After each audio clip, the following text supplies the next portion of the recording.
Hey friends, welcome to Interesting Chinese Culture.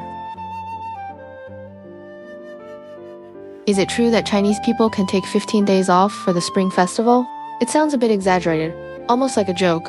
But if you've been following our earlier episodes on Chinese culture, especially the one where we talked about the Spring Festival, you might remember this detail. Today, we're going to pick up right where that story ends and talk about the very first festival after the Spring Festival, the Lantern Festival. When you look back at more than 2,000 years of Chinese cultural memory, you'll find that the Spring Festival is never just a single day. Traditionally, it stretches from the first day of the Lunar New Year all the way to the 15th. Each of those days carries its own meaning, rituals, and customs, and the 15th day is special. It is the official closing chapter of the Spring Festival season, the most brilliant and ceremonial finale of the entire celebration. That finale is the Lantern Festival. Because it falls on the first full moon of the first lunar month, the Lantern Festival feels like a period at the end of a sentence in terms of time, but emotionally it works more like an exclamation mark. Lanterns, drums, crowds, laughter, and the sweet aroma of festive food all push the holiday atmosphere to its highest point.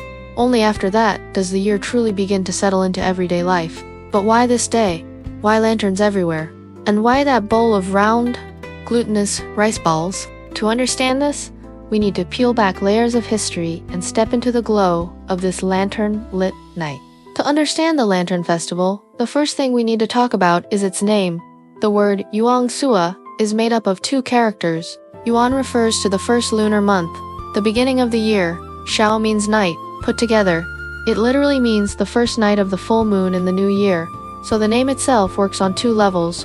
It is a point on the calendar, but it is also a description of atmosphere. The year has just begun, yet the night is at its brightest, bright enough to make the city feel almost like daytime. The name Lantern Festival, however, did not appear fully formed from the very beginning. In early records, the festival was more often described using phrases like the 15th day of the first month, Shangguan, or simply the Festival of Lights. Over time, the word Yuangsu became more closely associated with everyday life, especially with the experience of eating festive food. Gradually, it replaced the more formal terms and became the name people naturally used. This is something you see often in Chinese culture. The names of festivals tend to settle on how people actually experience them, rather than how they are formally recorded in calendars. In even earlier texts, the festival was commonly referred to as Yuangxi, Shangguan, or Lantern Festival. The term Shangguan comes from Daoist tradition. In Taoism, there is the concept of the three Yuan festivals. The Shangguan festival on the 15th day of the first lunar month, associated with blessings from the heavenly official. The Zhongguan festival on the 15th day of the 7th month, associated with forgiveness from the earthly official. And the Xian festival on the 15th day of the 10th month, associated with relief from the water official. As for the origin of the Lantern Festival, the earliest historical records trace it back to the Han Dynasty. In 180 BCE, Emperor Wen of Han ascended the throne after suppressing the rebellion of the El clan. This decisive event in Han history happened to take place on the 15th day of the first lunar month. To commemorate the occasion, Emperor Wen ordered that this day be celebrated each year with the people, allowing nighttime festivities and lifting the usual curfew. While this was not yet the Lantern Festival as we know it today, it planted an important seed. It was during the reign of Emperor Wu of Han that the 15th day truly gained religious and ceremonial weight. Emperor Wu was deeply devoted to the worship of Taiyi, the supreme deity in ancient belief. He chose the 15th day of the first lunar month to conduct grand sacrifices to Taiyi, beginning at dusk and continuing through the night, illuminated by countless lights. These imperial rituals created a model for later traditions of lighting lanterns on this night. So why is the festival set specifically on the 15th day after the new year? The number 15 was not chosen at random. The traditional lunar calendar is based on the phases of the moon. The first day of the month marks the new moon, while the 15th marks the full moon. For ancient people, the full moon symbolized completeness, brightness, visibility, and the ability to move and gather safely at night. In an age without artificial lighting, darkness was a natural boundary. The night of the full moon was the brightest night of the month, making it the most suitable time for people to go out together after dark. During the Eastern Han Dynasty, Buddhism entered China and added new layers of meaning to this date. By the way, Jin and Northern and Southern dynasties, celebrations on the 15th day of the first month gradually moved from the imperial court into the lives of ordinary people. In times marked by frequent warfare and instability, the desire for light and togetherness grew even stronger. Records from the southern Liang dynasty already describe common people lighting lanterns on this night. At this stage, the 15th day was transforming from a political or religious observance into a lively festival with clear entertainment and social elements. This leads to another key question. Why must the Lantern Festival have lanterns? The answer works on several levels. At the most fundamental level, fire has always held a special place in human civilization. At the turning point between winter and spring, light represents the return of warmth and the revival of life. Lighting lanterns is both an expression of respect toward nature and a way of welcoming the new season. This deep-rooted connection between light and life forms the oldest foundation of any lantern festival. Over time, lanterns accumulated additional layers of meaning. In some Chinese dialects, the word for lantern sounds similar to the word for male heir, so lighting lanterns also came to symbolize prayers for a flourishing family line. More broadly, light drives away darkness, and in Chinese culture it often stands for wisdom, hope, and moral clarity. Lighting lanterns on the 15th day was believed to illuminate the path of the new year and ward off misfortune. Buddhism also played an important role. There is a Buddhist tradition of lighting lamps on the 15th day to honor the Buddha. Emperor Ming-Han, in his efforts to promote Buddhism, ordered that palaces and temples light lamps on this day. From that point on, light and the 15th day of the first lunar month became inseparable, eventually giving rise to the grand lantern-filled festival we recognize today.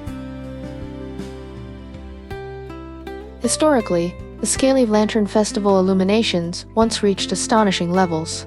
During the Tang dynasty, the capital city of Chang'an built massive lantern towers that stood over 20 zhang tall, decorated with as many as 50,000 lamps. In the Song dynasty, the lantern displays in Bianjing were even more sophisticated. Engineers used water-powered mechanisms to animate figures of immortals and mythical beings, making the lanterns appear alive. According to the eastern capital, a dream of splendor, during the Zhuan reign of the northern Song, the lantern mountains of Bianjing shone with gold and jade-like brilliance, with tens of thousands of lamps illuminating the city as brightly as daytime. The famous Qinhui Lantern Festival is another example, with a history that can be traced back to the 6th Dynasty's period.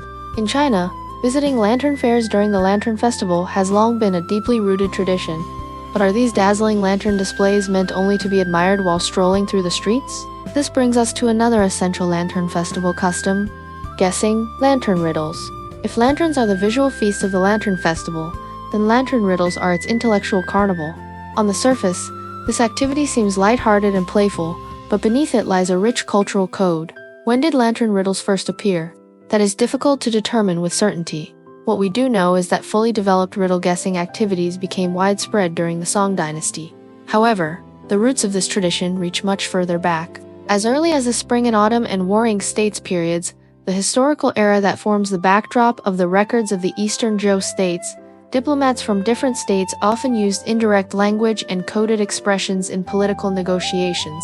This style of veiled speech, known as shuqi, can be seen as an early ancestor of riddles during the Han Dynasty.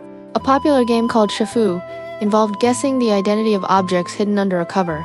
This game already carried clear elements of riddle solving and offers another glimpse of the origins of lantern riddles. It was the urban culture of the Song Dynasty that truly fused riddles with the Lantern Festival. With the rise of a prosperous commercial economy and an expanding urban middle class, entertainment became an important part of city life. During Lantern Festival celebrations, shopkeepers began hanging written riddles on lanterns to attract customers, offering small prizes to those who guessed correctly. This clever form of promotion spread quickly and soon became a defining feature of the festival. By the Ming and Qing dynasties, lantern riddles had reached their peak. Scholars were no longer satisfied with simple wordplay and instead created highly complex riddle structures. Some riddles required readers to abandon literal meanings and instead grasp implied, symbolic, or metaphorical interpretations. Others treated Chinese characters like building blocks, demanding that solvers dismantle, rearrange, add, or subtract strokes to find the answer. Some riddles relied on homophones or near homophones, deliberately substituting sounds to mislead the reader. In certain cases, the riddle only made sense when the answer was read backward. There were also riddles in which the solution consisted of two characters sharing the same radical. Once that shared radical was removed, the remaining parts would match the riddle's clue. Classic Chinese literature such as Dream of the Red Chamber contains vivid scenes of the Jia family hosting Lantern Festival riddle-guessing gatherings, highlighting how deeply embedded this tradition was in elite and popular culture alike. In earlier episodes, we talked about the Kixi Festival, which is traditionally considered China's equivalent of Valentine's Day, but if we put ourselves in the shoes of people in ancient times, a question naturally arises. If there were only one day a year when young people could openly meet potential partners, wouldn't that feel unbearably restrictive? In fact, people had already thought about this long before Kixi. Under traditional moral codes that emphasized strict separation between men and women, unmarried women were usually expected to remain at home, with very limited opportunities to appear in public. Only a few festivals made exceptions, and the Lantern Festival was the most important among them. In this sense, the Lantern Festival may have functioned as the true festival of romance on this lantern-lit night. Young men and women who were normally kept apart were suddenly allowed to appear in public, legally and openly. Among the crowds admiring the lanterns were countless potential encounters and fleeting glances. From the Tang Dynasty onward, curfews were lifted for several days around the Lantern Festival, allowing women to go out freely at night. Although moral restrictions became stricter during the Song Dynasty, this tradition was still preserved. More importantly, the Lantern Festival created a rare buffer within the rigid marriage system of parental command and matchmaker arrangement. While these encounters rarely changed the final outcome of arranged marriages, they at least allowed young people to see, imagine, and dream about possible future partners. Some regions even developed distinctive Lantern Festival marriage customs. In parts of Fujian, there was a tradition known as walking under the lanterns, where newlywed couples would walk hand in hand beneath rows of lanterns to pray for marital harmony. In certain areas of Guangdong, there was once a custom called stealing greens, in which unmarried women would sneak into someone else's vegetable field on Lantern Festival night to steal a few leafy greens, symbolizing the act of stealing youth and good fortune. Over time, however, the phrase stealing greens gradually took on a negative meaning, coming to imply infidelity or secret affairs. This is a reminder that cultural symbols can shift dramatically as they pass through history. The festive atmosphere of the Lantern Festival temporarily blurred everyday social hierarchies and gender boundaries in the crowded lantern markets. Nobles and commoners, men and women alike, shared the same collective experience of celebration. This brief suspension of social divisions became an irreplaceable and meaningful part of the historical memory of the festival. So, for friends who are familiar with Chinese culture, this part will come as no surprise. In China, no festival is complete without food. There is an old saying, "Food is the people's heaven." Even though emperors, throughout history, called themselves the son of heaven, in the eyes of ordinary people, food has always been just as important as the sky above their heads. Today, Chinese cuisine is famous around the world, and that reputation is inseparable from thousands of years of culinary inheritance passed down from one generation to the next. Just as dumplings are essential to the Spring Festival, the Lantern Festival has its own signature food, yuang sao. Different regions use different names. In northern China, people call it yuang sao, while in the south, it is known as tongyan. If lanterns and riddles represent the spiritual dimension of the Lantern Festival, then food is its most tangible and down-to-earth expression. A small bowl of tongyan may look simple, but behind it lies more than 1,000 years of changing food traditions. Interestingly, tongyan was not the earliest seasonal food associated with the Lantern Festival. During the Han Dynasty, people ate bean porridge on the 15th day of the first lunar month, a simple dish made by simmering various beans.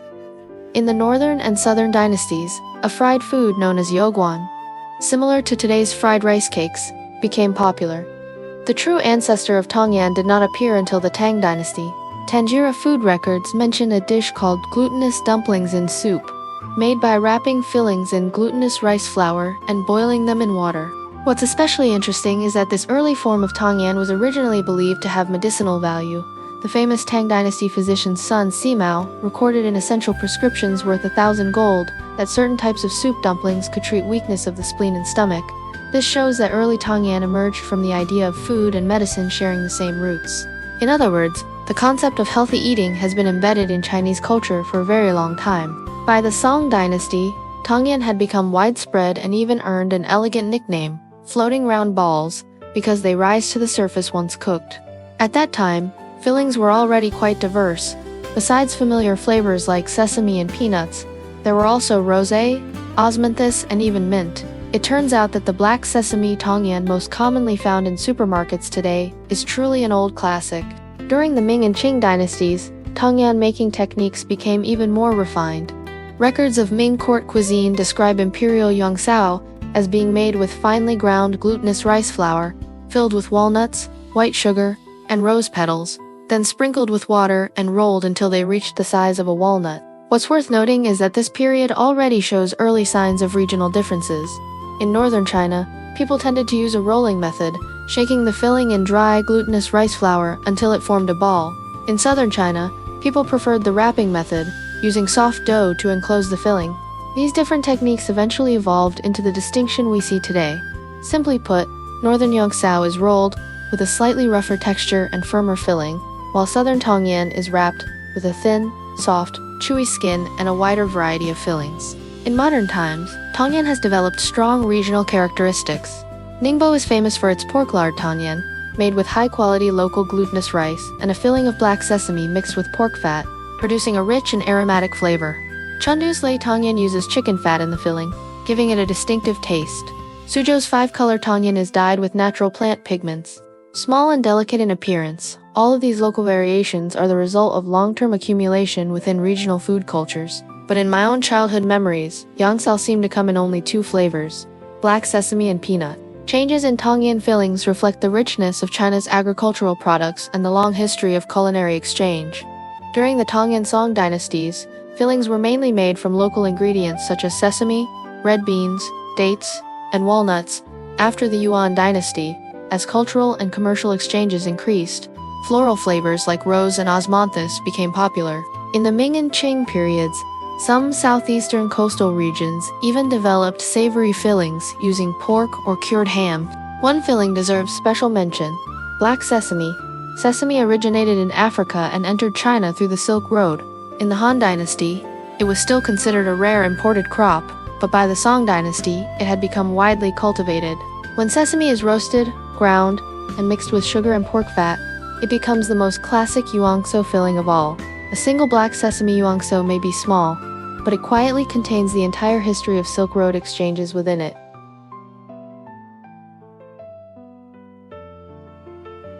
Besides tongyan, many regions in China have their own distinctive Lantern Festival foods. In parts of Shanxi, people drink something known as Lantern Festival tea, a kind of noodle-based soup mixed with various vegetables and fruits. In the Jiangshang area of Yunnan, people eat 15th cakes, made from buckwheat flour. In some northern regions, there is a custom called frying mahua on the 15th day of the first lunar month. As someone who grew up in northern China, this is a tradition I've heard about since childhood.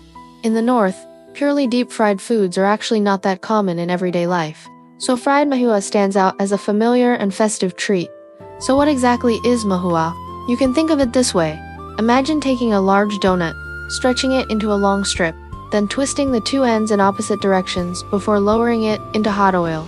The outside is fried until golden and crispy, while the inside stays soft and chewy. After it's taken out of the oil, it's often rolled in sugar or glaze. That combination of crunch on the outside and tenderness inside is what defines fried mahua. The Lantern Festival is also a major stage for traditional handicrafts. Lantern making, paper cutting, dough figurines, and sugar painting are all folk arts that are displayed most intensively during this time. Many artisans spend half a year preparing, just to showcase their work over a short festival period. If you ever visit Beijing, its temple fairs make this especially clear for many craftsmen. The Lantern Festival temple fairs are one of their most important sources of income for the entire year. The Lantern Festival does not exist only in time, it is also deeply etched into the physical spaces of cities. Every capital city in Chinese history celebrated this festival in its own way, leaving behind unique urban memories. In Tang Dynasty Chang'an, the Lantern Festival was one of the most important events of the year. It embodied the openness and confidence of the High Tang era. Zhuge Avenue, in front of the Imperial Palace, served as the main lantern viewing area, with towering decorated structures rising dozens of meters high, alongside traditional Tang-style lanterns. There were crystal lamps from Persia and glass lamps from India. Merchants from the western regions opened wine shops, and foreign hostesses served drinks beneath glowing lanterns, creating a vivid and cosmopolitan scene. When poets later wrote about trees of fire and silver flowers and bridges opened through the night, they were capturing this spectacular atmosphere. Chang'an's Lantern Festival also had a distinctive political dimension. On this day, the emperor would receive foreign envoys and present them with lanterns as gifts. This was not merely entertainment, but a carefully staged political ritual. By inviting outsiders to share in the festival, the empire demonstrated its power, confidence, and inclusiveness. By the Song dynasty, the Lantern Festival in Bianjing took on a strongly urban, civilian character. Bianjing, present-day Kaifeng, began preparing for the festival well before the new year. In front of Zhuande Gate, massive decorative structures were erected and painted with scenes from myths and legends. One of the most popular areas was the Lantern Riddle Zone, where shopkeepers competed with one another to attract customers through clever riddles and creative displays. Mengyuanlao, in the eastern capital, a dream of splendor, recalled that throughout the streets and alleys, pharmacies, tea houses, wine shops, and stalls all tried to outdo one another with novel and imaginative lighting.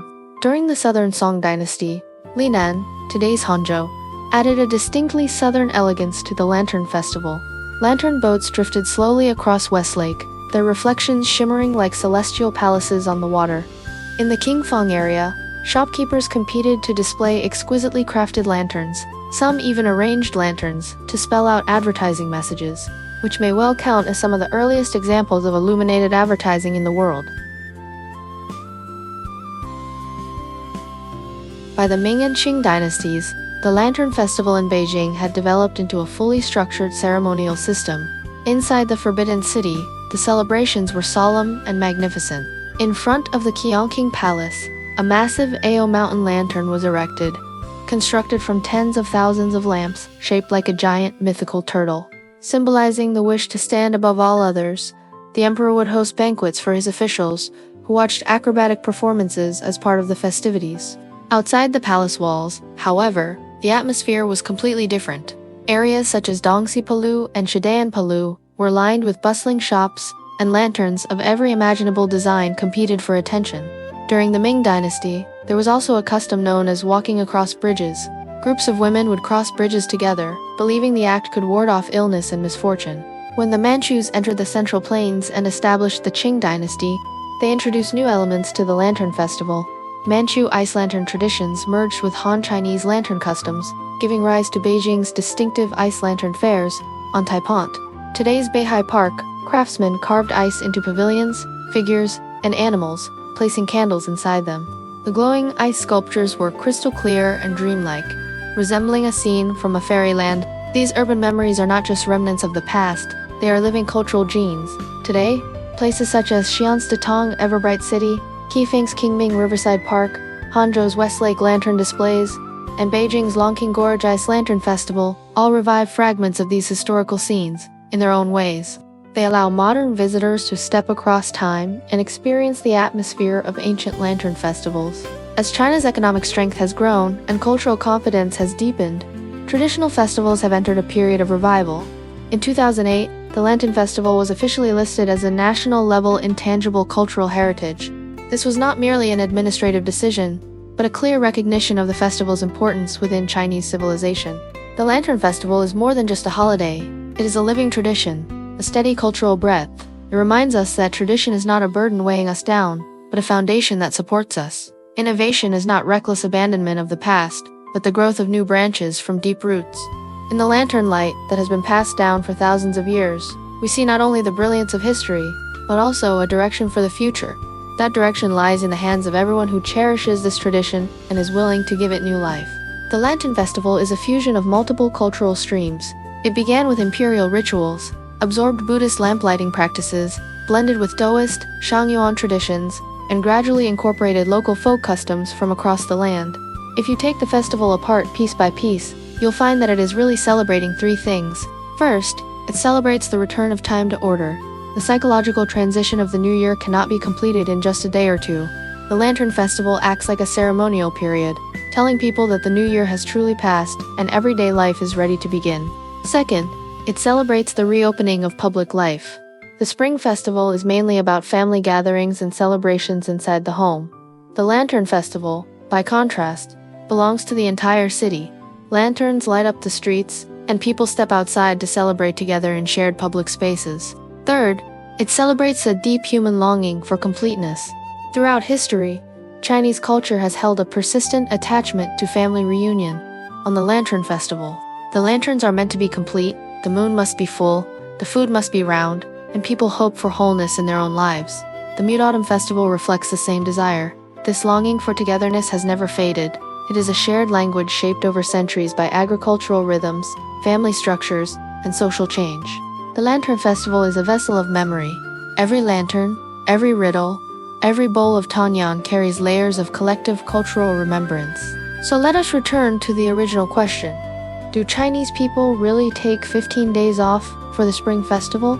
Culturally speaking, yes, the Lantern Festival draws a perfect circle around the entire New Year celebration.